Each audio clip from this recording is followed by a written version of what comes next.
우리 자고 있는 분들과 인사 나누시겠습니다. 성도가 성도다워야지 성도입니다. 시작. 우리 다시 한번 앞뒤 좌우로 다시 한번 인사할까요? 성도가 성도다워야 성도입니다. 시작. 여러분, 성도가 성도다워야 성도인 줄로 믿습니다. 그러면 성도가 성도다운다는 뜻이 무엇일까요? 그저 교회에 나온 지 5년이나 됐고 10년이 넘었고 심지어는 어머니 뱃속부터 신앙생활을 했던 신앙 연수를 얘기할까요? 나는 매 주일마다 11절을 꼬박꼬박 냈고 그렇게 헌금 생활했다는 그런 삶일까요? 아니면 어떤 삶일까요? 아니면 내가 매 주일 가고 싶은 데도 많은데 그거 다 마다 않고 주일날 와서 매 주일날 예배를 드렸다는 것, 그것이 성도가 성도다운 모습일까요? 여러분, 이것도 아름다운 성도의 모습일 겁니다. 그러나 성도가 성도다운 모습, 하나님이 제일 기뻐하시는 성도의 삶이 무엇일까요? 그것은 열매 맺는 삶입니다. 할렐루야. 열매 맺는 삶. 어떤 열매를 맺는 삶일까요? 전도의 열매인 줄로 믿으시길 바랍니다. 전도의 열매를 주렁주렁 맺을 때 우리 주님께서 너무너무 기뻐서 춤을 추면서 하늘 천상에서는 잔치를 베푼다, 흥이 겨워서 기뻐하신다라고 말씀하고 있습니다. 저는 여러분들이 하나님이 기뻐하시는 전도의 열매를 여러분 삶 가운데 맺히기를 주님으로 축원합니다. 오늘 본문에 빌립 집사가 에티오피아 내시를 전도하는 그런 내용이 소개되고 있습니다. 오늘 이 내시의 전도 이 사역을 통해서 오늘 빌립 집사님이 어떻게 이런 귀한 사람을 전도할 수 있었는가? 또 빌립 집사의 열정이 어떤 것인가? 오늘 주시는 교훈을 살펴볼 때에 살아계신 하나님의 놀라운 임재하심과 주의 기름 부으심이 여러분 가운데 충만하기를 간절히 바랍니다. 첫 번째는 한 영혼을 소중히 여기라는 것입니다. 오늘 본문 26절 말씀 다 함께 읽습니다. 주의 사자가 빌립에게 말하여 이르되 일어나서 남쪽으로 향하여 예루살렘에서 가사로 내려가는 길까지 가라 하니 그 길은 광이라. 아멘. 여러분, 사실 빌립은 사마리아 교회를 개척하고 수천 명, 수만 명으로 영적 성장, 질적 성장, 수적으로 많이 부흥을 시켰던 사람입니다. 다시 말씀드려서 이 빌립 집사는 수천 명 성도가 사마리아 교회에 출석하도록 이끄는 아주 주축 평신도 사역자라는 것을 우리가 알 수가 있습니다. 자, 한마디로 이렇게 귀한 사역을 이루어냈는데 빌립 생각에 지금까지 너무나 많은 열정을 가지고 이렇게 고생도 했고 또한 교회도 부흥시켰으니까 이제 노후에는 편안하게 즐기면서 은퇴할 생각을 가질 수도 있겠으나 그런 생각을 가지고 있을 때에 성령님께서 어느 날 빌립에게 말씀하고 있습니다. 뭐라고 말씀하고 있습니까? 광야로 가라라고 말씀합니다. 여러분, 광야는 어떤 곳입니까? 사람이 살만한 곳이 아니에요. 사막이 있는 곳입니다. 그런 곳에 지금 가라고 얘기하는 것이에요. 빌립 집사의 머리로는 도저히 상식적으로 이해가 안 된다는 거예요. 그냥 편안하게 예루살렘 지역을 가서 가라고 하면 이해가 되는데 광야로 가라고 하는 것입니다. 광야가 정말 험한 곳인데 하지만 이 빌립 집사는 그저 순종한 줄로 믿습니다. 여러분, 이해가 되지 않지만 상식적으로 도무지 알 수가 없지만 빌립 집사는 그저 순종한 줄로 믿으시길 바랍니다. 광야에 가보니까 한 영혼이 있었어요. 수천 수만 명의 사람들을 목회했고 양육했던 이 빌립으로서는 별것 아니라고 생각할 수가 있었습니다. 그런데 보세요, 빌립 집사는 그 한 영혼, 광야 사막 가운데 한적한 곳에 있는 그 한 영혼을 주께로 인도하기 위하여 최선을 다합니다. 그리고 모든 것을 다 쏟아붓습니다. 여러분, 한 영혼을 사랑하시길 바랍니다. 한 영혼을 위하여 최선을 다하세요. 한 영혼을 위하여 섬기시는 그런 삶을 살아갈 때 이것이 성도다운 모습인 줄로 믿습니다. 몇 년 전에 일어났던 일입니다. 인천공항을 이룩한 항공기 안에서 한 어린아이가 심장 발작을 일으키기 시작합니다. 그때 기장은 용단을 내려야만 됩니다. 자, 이 어린아이를 응급조치를 하고 목적지로 그대로 날아갈 것인지 아니면 다시 비행기를 돌려 인천공항으로 상륙을 할 것인지 중요한 이 응급 상황에서 결단을 내려야만 했습니다. 자, 이 기장은 이런 쉽지 않은 이 결정 가운데 많은 고민을 했을 것입니다. 왜냐하면 한 번 이륙한 비행기가 다시 돌아가려면 어마어마한 물질적인 그런 시간적인 소비가 있기 때문입니다. 그도 그럴 것이 방금 활주로했던 비행기가 다시 돌아가려면 그리고 안전하게 착륙하려면 공중에서 비행기 안에 있는 항공유를 다 뿌리고 착륙을 해야 안전하게 착륙을 하고 불시착을 하지 않고 정말 많은 사람들이 안전함 가운데서 내릴 수 있기 때문입니다. 그대로 착륙했다가는 비행기의 무게를 이기지 못하고 이 불시착하기 때문에 착륙함 동시에 폭발할 위험이 있기 때문에 버릴 건 다 버려야 돼요. 자, 기장이 결단을 합니다. 다시 비행기를 돌려서 인천공으로 돌아가 그 어린아이를 살려냅니다. 여러분, 한 어린아이를 살려내기 위해서 시간과 물질, 이 비용을 마다하지 않고 이렇게 희생하면서까지 회양을 결정한 이 기장의 용당과 결단을 보면서 여러분 뭘 느끼십니까? 여러분, 우리 주변에 죽어가는 사람들이 얼마나 많은지 몰라요. 가던 길을 멈춰보세요. 그리고 주변을 돌아보세요. 저들을 살려내야 돼요.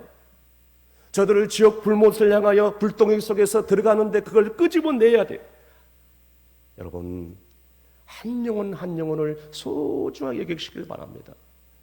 여러분, 왜 한 영혼이 소중한 줄 아십니까? 한 영혼을 살리기 위해서, 한 어린아이를 살려내기 위해서 엄청난 비용과 시간을 투자해서 비행기를 돌린 만큼 왜 그렇게 소중한지 아십니까? 한 영혼은 하나님의 형상을 닮은 아름다운 걸작품이기 때문입니다. 하나님께서 그토록 자기 형상을 그 속에 쏟아부어서 만든 귀한 한 영혼이기 때문에 우리 주변에 그 한 영혼을 놓칠 수 없고 소중히 여길 수밖에 없다는 것입니다. 여러분, 누가복음 15장에 한 영혼의 소중함을 우리 주님께서 이 어린 잃은 양을 찾는 비유를 통해서 말씀해 주셨습니다. 양 100마리가 있었습니다. 그런데 어느 날 한 마리의 잃어버린 양을 찾아 헤맵니다. 이 목자는 99마리의 양을 안전한 곳에 두고 이 잃어버린 양 한 마리를 찾기 위해서 죽음을 무릅쓰고 위험을 마다하지 않고 밤새도록 찾아 헤맵니다. 가시밭길도 마다하지 않습니다. 만나는 길에 사자나 곰이나 이리 같은 늑대도 만날지라도 그거 개의치 않습니다. 가시밭길 험한 산 마다하지 않고 목숨을 걸고라도 양을 찾기 위해서 몸부림칩니다. 왜 그렇습니까? 소중하니까. 마침내 그 잃어버린 양을 극적으로 찾아냅니다. 너무너무 기쁩니다. 주변에 있는 목자들과 동네 사람들을 불러서 잔치를 벌입니다. 그런데 잃은 양 한 마리를 팔아서 이 얻는 비용보다도 잔치 비용이 어마어마하게 갑절로 들어갑니다. 그러나 개의치 않습니다. 왠지 아십니까? 돈 문제가 아니기 때문에, 비용 문제가 아니기 때문에. 여러분, 돌아온 주일날 부활절 행복 잔치를 우리가 갖게 됩니다. 사실상 돈이 들어가고 시간이 들어가고 우리의 열정이 들어갈 수밖에 없습니다. 그런데 이게 문제가 아니라는 거예요. 너무나도 중요한 것이 있는데 한 영혼이 예수님께 돌아올 수만 있다면 우리의 모든 것을 다 쏟아부어야 돼요. 그것 하나로 만족하면서 우리는 기뻐해야 돼요. 왠지 아십니까? 이를 통해서 하나님이 기뻐하시고 하나님이 너무너무 좋아하니까 이것이 무슨 상관이고 무슨 대수로 일겠습니까? 여러분이 알다시피 우리 주님은 3년 동안 공생의 사역을 하셨어요. 우리 주님은 그 바쁘고 그 분주한 가운데도 시간을 내가지고 한 영혼 한 영혼을 개인적으로 1대1로 만나주셨어요. 우리 주님은 1,000대 1만 대 1로 사역을 한 게 아닙니다. 개인적으로 한 영혼 한 영혼을 소중함을 여길 아시고 그 바쁜 와중에서도 만나주신 거예요. 그래서 그 삭개오 집에 들어가서 그들을 만나주신 거예요. 그리고 더 나가서 수가성에 있는 사마리아 여인도 만나주신 거예요. 그리고 더 나가서 이제는 십자가상에서 죽는 순간까지 강도들과 함께 하였던 것입니다. 우리 주님이 이렇게 사셨습니다. 사랑하는 여러분, 우리 주변에 한 영혼 한 영혼을 소중히 여기시길 간절히 바랍니다. 그 영혼이 주님 앞에 나올 수 있도록 우리의 시간과 우리의 물질과 수단과 방법을 가리지 않고 최선을 다하여서 만나시고 관계를 맺으시길 바랍니다. 그렇게 열매를 맺을 때 성도의 모습을 우리가 회복할 때 우리 주님께서는 기뻐하시고 놀라운 역사를 이루게 될 줄로 믿으시길 바랍니다. 두 번째로, 누구 앞에서라도 담대하라고 말씀하고 있습니다. 계속해서 본문 27절에서 28절까지 말씀 다 함께 읽습니다. 일어나 가서 보니 에디오피아 사람 곧 에디오피아 여왕 간덱의 모든 국고를 맡은 관리인 네시가 예배하러 예루살렘에 왔다가 돌아가는데 수레를 타고 선지자 이사야에게를 읽더라. 아멘. 네시를 소개하는 글이 등장합니다. 큰 권세를 가진 자라고 얘기합니다. 우리가 흔히 생각하기를 네시? 우리가 봤던 사극에 나오는 그 네시라고 생각하는데 그런 네시가 아닙니다. 에디오피아의 재정 국고를 맡은 권력자 중에 권력자인 황관 출신입니다. 우리나라에 말하면 경제부의 부총리급의 아주 실세 중에 실세라고 할 수 있습니다. 거물이죠. 자, 이런 사람이 이제 어느 날 수레를 타고 가는 중이었습니다. 주변에 이 내시를 호위하는 호위병들과 보디가드들이 얼마나 많이 따라가는 줄 모릅니다. 꽤 많이 사람들이 있었을 것입니다. 그런데 빌립의 꼴을 보십시오. 말이 아닙니다. 거지 상거지가 따로 없습니다. 그대로 그럴 것이 성령의 말씀에서 아멘하고 그 곳에서 광야로 그 순간 다른 벅질하고 헐레벌떡하고 뛰어왔으니 온 몸에 먼지 땀으로 뒤벙덕하고 냄새는 나고 흙먼지로 가득 차고 거짓골로 되었을 것입니다. 에디오피아 네시와 비교할 수 없습니다. 단 차라리 상황이 바뀌었으면 오히려 복음을 전하기가 쉬웠을 것입니다. 권력자 앞에서 하나님의 성경을 풀이하거나 당신이 예수 그리스도를 믿어야 한다고 얘기할 때 너나 잘 믿어라 라고 할 그런 상황이라고 볼 수가 있겠습니다. 하지만 빌립을 보세요. 그게 아니었어요. 그런 중에도 빌립을 주목하시길 바랍니다. 담대하게 주님을 증거합니다. 전혀 기가 죽지 않았습니다. 당당합니다. 여러분, 나만 장군을 아시죠? 나만 장군이 별을 몇 개나 달고 있는 장군입니다. 그때 사마리아 이 엘리사 앞에 나아가게 됩니다. 세상에 갔는데 엘리사는 나오지 않습니다. 종을 보내서 요단강에 7번 씻으라고 합니다. 엘리사 보세요. 장군이 왔는데도 쳐다보지도 않습니다. 말씀만 전할 뿐입니다. 기죽지 않습니다. 당당합니다. 우리가 잘 알고 있는 다윗은 어땠습니까? 기골이 장대한 2m 이상의 골리앗 앞에서 담대하게 여호와 이름을 선포합니다. 기죽지 않았습니다. 당당합니다. 우리가 잘 알고 있는 예수님의 수제자 베드로는 어땠습니까? 베드로를 보십시오. 그냥 살기등등한 유대 정규제자들 앞에서 부활하신 주님을 담대하게 증거하고 선포합니다. 하나도 기죽지 않습니다. 오히려 당당합니다. 목에 칼이 들어와도 개의치 않습니다. 사랑하는 성도 여러분, 여러분은 어떻습니까?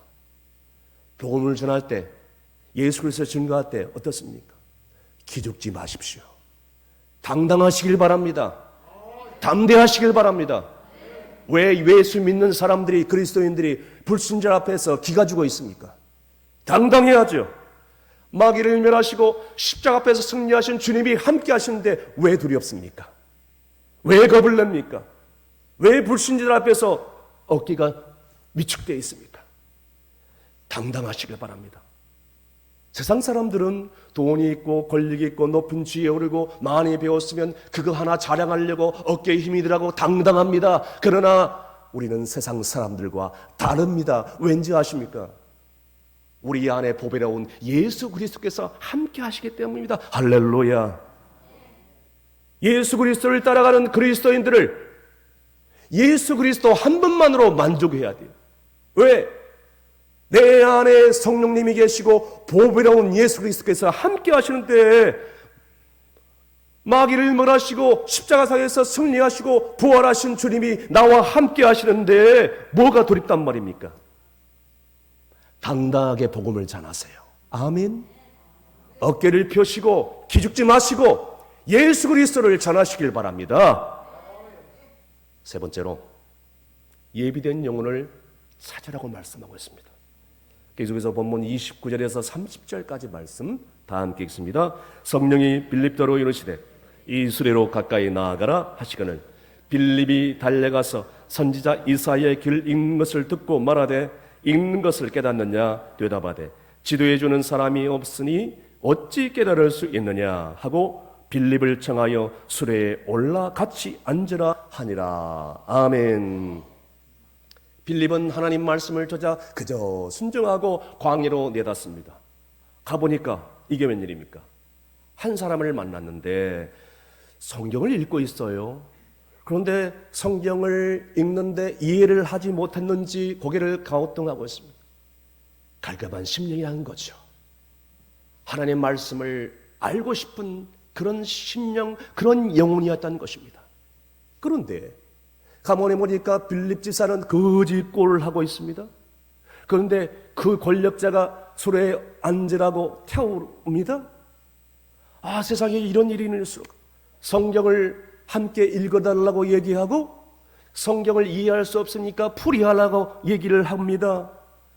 그것도 감사한데 그 성경을 풀이해 주니까 예수님을 영접해버리고 그리고 세례를 받겠다고 얘기합니다. 일이 착착착 한 영혼이 주께로 돌아오는데 성령이 함께 하시니까 일사천리로 이런 일들이 이루어지는 것입니다. 어떻게 이런 일이 일어날 수 있을까요? 한마디로 얘기하면 에티오피아 내시는 하나님이 예비한 영혼이니까. 할렐루야. 어느 방송국에 근무하는 뉴스 앵커 얘기입니다. 인기가 있었고 아주 잘 나가고 남 부를 것이 없는 그런 사람이었습니다. 어느 날 새벽에 잠이 오지 않아서 골프 연습장에 나갔는데 하필이면 가든나루 장로리라고 골프 연습장이 문이 닫았어요.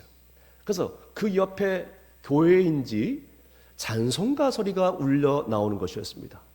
그래서 혹시나 해서 들어가서 보는데 얼마나 신도들이 많이 있는지 새벽에. 그래서 이 광신자들이 뭐 하려고 이렇게 많이 새벽부터 모였나 하고 가만히 그 성전 안에 교회에서 들어가 봤더니 자기 아내가 그렇게 매주일마다 다니는 교회였고 예배였다는 것입니다. 그런데 가만히 살펴보니까 이 광신자리라고 생각되자마자 그는 이 잠입 취재에서 PD 수첩에 보도를 해야 됐다 하면서 몇 주 동안 계속해서 잠입하고 있었던 것입니다. 자, 그런데 계속적으로 잠입 취재를 하고 있었는데 그때였습니다. 그 신도들이 부르는 찬송가의 가사가 마음에 와닿기 시작합니다. 마음이 뭉클하기 시작합니다. 예수라는 단어가, 은혜라는 단어가, 십자가라는 단어가 마음에 와닿기 시작합니다. 그 자리에서 그 뉴스 앵커는 무릎을 꿇습니다. 그리고 자기가 죄인인 것을 깨닫습니다. 그리고 돌아오는 주일날 자기 아내의 손을 잡고 아내가 다니는 교회에 나가서 등록을 하고 그 다음에 이어서 바로 새가족 공부를 하면서 그동안 알지 못했던 예수님에 대해서 알게 되고 깨닫게 됩니다. 세상에서 살아가면서 이렇게 좋은 소식을 들어본 적이 없어요. 뉴스 앵커를 하면서 그동안 절망의 소식, 사고의 소식, 살인자 소식, 범죄의 소식만 전하고 그의 마음 가운데 정말 뉴스 앵커라는 이 직업이 회의가 든다. 인생의 회의감이 들고 삶의 좌절감이 들어서 이 일들을 해야 되나. 너무나도 삶에 기쁨이 없었어. 그런데 복음을 접하고 보니 하나님의 말씀을 알고 보니 세상에서 가장 좋은 소식, 가장 복된 소식이란 것을 깨닫게 된 이후에 40대 후반에 영국으로 유학을 가고 신학을 하게 되고 돌아와서 목회를 하면서 이제는 남은 생에 가장 복된 소식, 가장 아름다운 소식, 가장 좋은 소식만 전하는 인생을 살게 된 줄로 믿으시길 바랍니다. 여러분, 준비된 영혼이 있습니다. 다 함께 따라하겠습니다. 예비된 영혼이 있습니다. 더 크게 따라하시길 바랍니다. 예비된 영혼이 있습니다. 앞뒤 좌우로 웃으면서 인사하겠습니다. 예비된 영혼은 있습니다. 여러분, 예비된 영혼이 있음을 믿으시길 바랍니다. 분명히 있습니다. 우리가 몰라서 그렇지 있어요. 중요한 것은 우리가 찾아 나설 때에 내시 같은 그런 권력자도 만날 수 있고요. 충성된 자도 만날 수 있고요. 우리가 찾아 나섰을 때에 갈급한 심령도 만날 수 있고요. 우리가 찾아 나섰을 때에 상처받은 영혼도 만날 수 있고요. 어떤 목사님이 저한테 그런 얘기를 하더라고요. 목사님, 전도하려면요, 이 에디오피아 내시 같은 거물을 전도해야 됩니다. 사랑하는 성도 여러분, 그렇습니다. 우리가 전도하지 않으면 하나님의 예비된 자를 찾아 나설 수 없어요. 하나님께서 예비된 심령을 찾기 위해서 우리는 열심으로 성도다운 본분을 다할 때 에디오피아 내시 같은 거물을 우리가 만날 수 있음을 믿으시길 바랍니다. 하나님께서는 분명히 예비된 영혼을 준비하셨어요. 그래서 우리로 하여금은 전도케 하십니다. 오늘도 여러분 예배 끝나고 나서 예비된 영혼을 찾아 나설 때에 정말 이 빌립과 같은 열정을 가지고 발걸음을 옮기는 저와 여러분이 되시길 간절히 바랍니다. 끝으로 태신자와 함께 있어주라고 말씀하고 있습니다. 본문 35절에서 38절까지 말씀 다 함께 읽습니다. 빌립이 입을 열어 이 글에서 시작하여 예수를 가르쳐 복음을 전하니 길 가다가 물 있는 곳에 이르러 그 내시가 말하되 보라 물이 있으니 내가 세례를 받음에 무슨 거리낌이 있느냐. 이에 명하여 수레를 멈추고 빌립과 내시가 둘 다 물에 내려가 빌립이 세례를 베풀고. 아멘. 여러분, 빌립을 주목하시길 바랍니다. 빌립 수레에 같이 올라탑니다. 성경을 같이 읽어줍니다. 그리고 또 세례를 주라 하니까 같이 강에 가서 물가로 같이 갑니다. 그리고 물가에서 다시 올라옵니다. 에디오피아 내시가 믿음으로 홀로 서는 순간까지 빌립은 한순간도 에디오피아 내시를 떠나지 않습니다. 함께 합니다. 있었다는 것입니다. 여러분, 한 영혼이 신앙으로 홀로 서기를 하기 위해서는 내가 그 사람과 함께 있는 시간을 가져야 돼요. 여러분이 작정한 태신자가 있다면 그 사람과 함께 적어도 일주일에 1시간 이상은 함께하는 시간을 갖춰줘야 됩니다. 전화나 문자로만 하려고 하면 열매를 맺을 수가 없어요. 일주일에 1시간 이상 차도 마시고, 그리고 벚꽃 구경도 가시고, 그리고 식사도 같이 하시고, 드라이브도 같이 하시고, 함께하는 시간을 가지면서 관계를 맺으면서 그렇게 좋은 분위기에서 그 다음에 예수님을 소개해야 됩니다. 그렇게 관계를 맺으면 그 사람이 고민을 얘기해 줄 거 아닙니까? 들어줘야 돼요. 얘기를 들어줘야 돼요. 그러면서 자연스럽게 예수님을 전하는 것입니다. 그렇게 할 때 좋은 열매를 맺게 되는 것입니다. 사랑하는 성도 여러분, 우리 예수님은 그 천상의 영광의 보좌를 버리시고 나 같은 벌레만도 못한 죄인 우리를 위해서 이 땅에 오셔서 태신자인 우리를, 나를 함께하기 위해서 이 땅에 그 보좌를 버리시고 이 땅에 오셨어요. 그리고 십자가를 지시고 우리를 위하여 죽으셨다는 거예요. 우리 주님은 그래서 삭개의 집에 머물렀어요. 세리마태의 집에 머물렀어요. 다른 사람들은 다 돌을 던지려고 했는데 가늠한 여인과 함께 하셨어요. 그리고 수가상에 들어가 그 동네 사람들과 함께 하셨어요. 대신자들과 함께 하신 것입니다. 아니, 볼일만도 못한 죄인 우리와 함께 하신 것이에요. 다시 한번 부탁을 드립니다. 대신자를 한 영혼을 전도하기 위해서는 그냥 되는 게 아니에요. 오늘 빌립 집사처럼 에디오피아 내시를 전도했던 것처럼 그와 함께하는 시간을 누리시길 바랍니다. 다시 한번 부탁을 드립니다. 전화나 문자로만 해결하려고 하지 마세요. 절대로 좋은 열매를 거둘 수 없습니다. 반드시 만나고 함께하는 시간을 가지면서 좋은 관계를 맺을 때에 그 영혼이 마침내 부활절 잔치에 돌아오게 되고 우리를 통하여 하나님의 나라가 확장되는 놀라운 기적의 역사가 있게 될 줄로 믿으시길 주임으로 축원합니다. 기도하시겠습니다. 오늘도 한 영혼이 돌아오기를 원하시는 하나님 아버지, 우리가 죄인들을 때에 이 영혼이 죽을 수밖에 없었지만 하나밖에 없는 아들 예수님을 십자가에 죽기까지 우리를 사랑해 주시고 구원해 주시니 진심으로 감사를 드리옵나이다. 하지만 지금까지 신앙생활하면서 누구를 전도했습니까? 주변에 예수를 믿다가 낙심한 자가 너무나도 많은데 이런 양을 위해서 내가 어떤 일을 했습니까? 내가 이 복음을 전하고 담대하게 증거하지 못한 이유가 무엇입니까? 이제는 이 세상에 마음을 빼앗기지 않게 하시고 에디오피아 내시를 빌립이 전도한 것처럼 전도단체를 앞두고 잃어버린 영혼들을 찾아 헤매이는 주님의 마음을 깨닫고 하나님 마음을 알고 한 영혼의 소중함을 깨닫고 관계를 맺으며 함께하며 나아갈 때 아버지 하나님, 그 영혼이 주께로 돌아오며 우리에게는 기쁨이요 주님께서는, 하나님 아버지께서는 너무나도 기뻐하시는 줄로 믿습니다. 아버지 하나님, 주님의 마음을 품게 하여 주옵소서. 예수님의 이름으로 기도합나이다. 아멘.